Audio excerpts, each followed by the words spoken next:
Bonjour à tous et à toutes. Vous êtes ici sur Histoire et Portrait aujourd'hui. On plonge dans un sujet qui fait couler beaucoup d'encre dans les milieux politiques.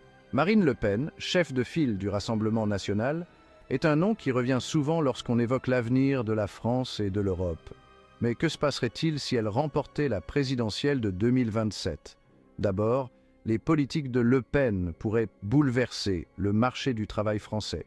En prônant un repli économique, beaucoup craignent que son approche ne mène à des pertes d'emplois massives. Imaginez des milliers de travailleurs français qui se retrouvent du jour au lendemain sans emploi, tout ça à cause d'un virage vers une économie plus fermée. Mais ce n'est pas tout. Le parti de Le Pen a entretenu des liens financiers avec la Russie grâce à un prêt d'une banque russe avec des conditions bien spécifiques. Ce lien soulève de sérieuses inquiétudes quant à l'influence de Vladimir Poutine sur la politique française.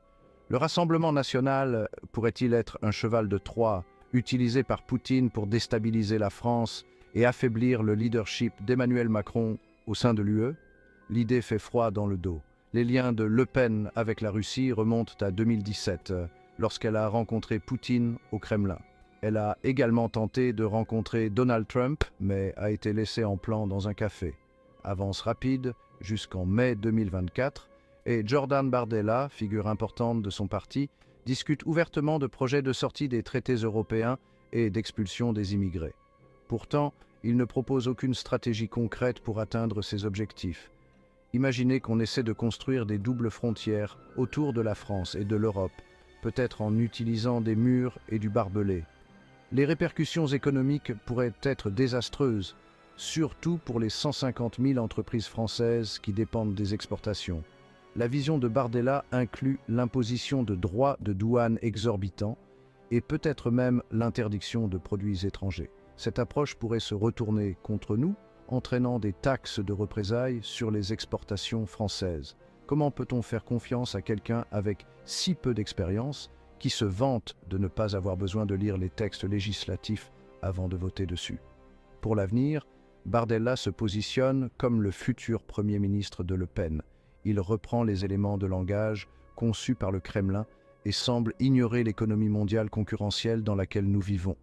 Il minimise les actions agressives de la Russie et rejette l'importance des sanctions contre Moscou.